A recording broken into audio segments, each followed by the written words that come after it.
Dr. Greg, we want to look at some videos that are popular on YouTube. Our listeners have sent us these and asked you to comment on them. Our friend Robert Kuhn, you've been on his program, Closer to Truth, Yes. has interviewed some philosophers, cosmologists, and he interviews Leonard Mlodinow in this particular video. It's a short segment here, and we'll get you to comment on it as we go. This is the rise of scientific atheism. You've quoted Mlodinow and referenced him as well in your work, so he is He co-authored the most recent book with Stephen Hawking called The Grand Design, and it was puzzling to me to know how much of that book really represented Hawking and how much really represented Mlodinow, because Hawking is so debilitated with Lou Gehrig's disease, it's hard to believe that he could have played much of an active role in the book. And so it makes one wonder whether the book is not more of a reflection of Mlodinow's own views, but I don't know the answer to that question. Let's begin then with this interview, and we'll pause as we go. And in the age-old questions of whether God exists or not, in recent times, the hard use of science, particularly in cosmology and physics, your fields, have been used to show that, at the very least, God is not necessary. How do you look upon the use of physics and cosmology to argue against the existence of God? Well, I think that the history of science shows that God is not necessary to explain the universe. I don't think that, for instance, we now know that evolution can create us. We know how the universe got to be here through the theories of cosmology. We haven't ever come into a barrier where we said, then a miracle must have happened. In fact, we never see miracles in the lab. I think that is an overconfidence that requires some sort of argument. My understanding of the contemporary theory of biological evolution is that it's grossly incomplete, and the whole origin of life scenarios have all broken down, that there is no good understanding, for example, of the origin of life. Moreover, there really isn't any good understanding of the explanatory mechanisms for the rise of biological complexity. The neo-Darwinian theory, based on random mutations and natural selection, proposes explanatory mechanisms for this, but they've never been shown to be adequate to account for the amount of biological complexity that we observe today. So what he's saying represents a great confidence in the explanatory success of neo-Darwinian evolutionary theory, but I would like to see some justification offered for that. Similarly, when he says that cosmology has managed to explain where the universe came from, well, again, that's not really accurate unless you mean that our present universe came from earlier states of the universe, from a primordial Big Bang event, but it doesn't answer the ultimate question of where did the universe come from, period. Why does the universe exist instead of just nothing? So once again, there's an overconfidence that's being expressed here that needs some argument.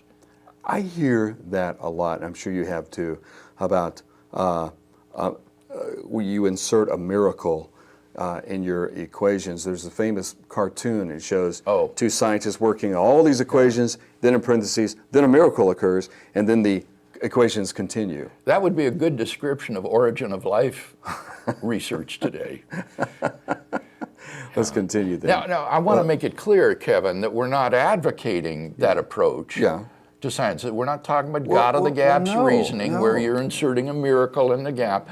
We're simply saying that Mlodinow's assertions that science has managed to explain the evolution of biological complexity and where the universe came from are exaggerations. It represents an overconfidence that isn't borne out by the facts. Okay, let's continue then with this interview. We see everything following the laws that we've discovered, or we create new laws. So I am a big believer in the idea that God is not necessary for the universe, that everything that happens follows the laws of nature, and I've never seen any evidence that that's not true. Okay, now there he expresses his belief in the causal closedness of nature, but he doesn't give any evidence for it. He's making an assertion that miracles never happen, that nature is causally closed, and that God is not necessary, but he's not given any argument for that. On the contrary, one could present arguments and evidence for miracles, not only historically, but in the world today. Now, I'm not advocating that. Again, we're not going to get into God of the Gap's reasoning. We're asking whether he has succeeded in establishing his position, or is he simply expressing the faith of a naturalist in the causal closedness of the cosmos. And it seems to me that that is what we're hearing, is just the faith of a naturalist. However, let me go from science to a more mathematical philosophical statement, which is that we haven't proved, science does not and cannot prove that there is no God. And I don't understand people who seem to believe that. Just because we are showing that we can have mathematical laws that describe nature doesn't mean that we're proving that God's not there. Maybe God created the laws. Maybe God was necessary to come up with the quantum principle. I mean, I think I'm not one who believes in the Bible. No, wait, okay. Now, this represents a commendable modesty. What he's saying here is that even if the universe is causally closed and completely describable by mathematical and physical laws, that isn't itself an argument to say that God doesn't exist, that God didn't bring into existence the entire theater of natural causes operating according to deterministic laws. So that's commendable that he recognizes that. Okay. I find it very hard to see how people could believe in the Bible, but on the other hand, I'm religious. I go to synagogue sometimes. I'm more of what you would call an agnostic, but I see science as being separate and religious beliefs as being separate, and one doesn't prove the other. Now, he's evidently Jewish from what he says about going to synagogue. And I would wonder what he thinks of the New Testament. I can understand, when he says, I don't believe the Bible, that's painting in very broad strokes. Certainly there are things in the Bible that are hard to believe. But I wonder what he would think about the Jew, Jesus of Nazareth, and the history of his life and his teachings. Who does he think that Jesus of Nazareth was? I think there the historical credibility of the Gospels is very high, and that it's much easier to believe in the narratives of the Gospel than certain other parts of the Bible. Well, so that would be a better starting point then. Yes, looking I at think Jesus so. of Nazareth. Right, don't start with Noah and the Ark or the Tower of Babel. Yeah. Start with Jesus of Nazareth and the Gospels. And when you're saying they're harder to believe, that doesn't mean that they didn't happen. It just means that, especially from a naturalistic framework, they may be very difficult for a person to overcome their naturalism or a natural skepticism or something to believe in this intervention or these miraculous things. Sure, and some parts of the Bible are more historically established than other parts. And I would say with regard to the New Testament, this is part of the Bible that has very high historical credibility. All right, continuing. Maybe I'll say one other thing, that one thing I do have trouble with are people on the other side, people who, they're scientific atheists and they're radical theists who don't want evolution to be taught or don't believe in the Big Bang. And I get very puzzled by that because, you know, I sat, when I was, the high holidays came and I was in the synagogue, I was looking through the Chumash, it's the Torah, the Bible, and I was reading about a couple of things that I wonder how these people, you know, how they deal with that, where the Bible says, kill homosexuals, and maybe they don't, maybe they, you know, believe that homosexuality is wrong, but Here, I think he's misrepresenting the situation seriously. What the Old Testament law held was that someone engaged in homosexual behavior is committing a capital crime. The Mosaic law was a theocracy where God is the head of state. And so this represented a rule that isn't necessarily to be applied to states that are not theocracies, where God is the head of state. And it's not true that you just go out and kill homosexuals. The Bible doesn't condemn a person for having a homosexual orientation. What it proscribes is sexual activity of an adulterous nature or including homosexual nature. And the fact that this is found to be morally acceptable to us today, I think, is just a reflection of our cultural relativity.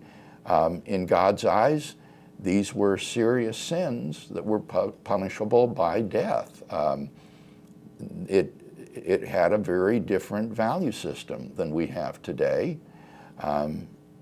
It held that someone engaged in this sort of activity has committed a capital crime and therefore should be killed. also says things like, if your child is disrespectful, kill him. Now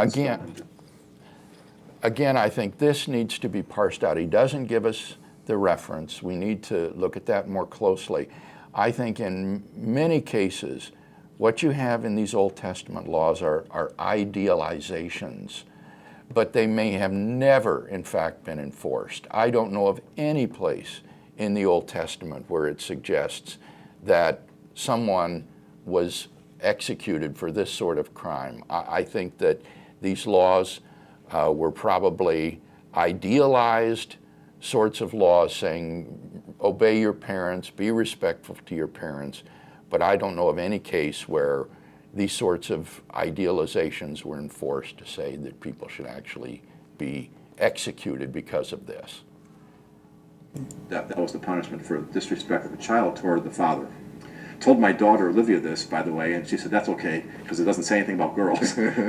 But somehow people who believe in the Bible find a way to dismiss those things, and yet they have trouble dismissing that the earth was created in 7 days and that people were put on the earth and evolution isn't true. And I think that if you're going to believe in the Bible today, there's a lot of stuff you have to dismiss, explain away, or whatever in the realm of moral issues, and that you should also use those same techniques to explain away the wrong physical picture that the Bible gives of how we and the world got here. I agree that the creation account in Genesis shouldn't be taken literally to be 6 consecutive 24-hour day account of creation. But you don't use the same hermeneutical techniques in interpreting the Genesis story of creation that you use in interpreting these moral commands. I would see these moral commands as being a provisional and temporary setup for the people of Israel in a theocracy that expressed sort of idealizations in many cases of God's disapprobation of, for example, disobedience to parents or homosexual activity. But that doesn't mean that these are meant to be laws that would be transcultural and binding in all societies. Yeah, to say that you find ways to get around something or explain it away, does that mean you can't do good exegesis? Right, I think that's pejorative, that's loaded language. I don't think it's a matter of trying to get around it. I mean, indeed, with what I said about homosexual behavior being a capital crime in ancient Israel. That's simply true, and that just reflects a different value system than some people have today. Our culture has become very permissive in the area of sexual ethics, and so we find it unconscionable that God might disapprove of homosexual activity. But if the Bible is true, he does, and regards this as a serious, gross sin. And the fact that it was regarded as a capital crime in ancient Israel is a measure of how much God detests this sin. It is abominable to him. And that's evidenced in the severe legal penalties that were attached to this kind of activity in ancient Israel. And so as a scientist and as a physicist and knowing everything, how do you approach the concept of the possibility of some spiritual or some additional factor? You're saying it's not necessary, you don't need it, but it could possibly... It's not necessary, I can't disprove it, and for me, as a scientist, and not just a scientist by training or profession, but in my heart, as a scientist, I tend not to believe things that there's no evidence for.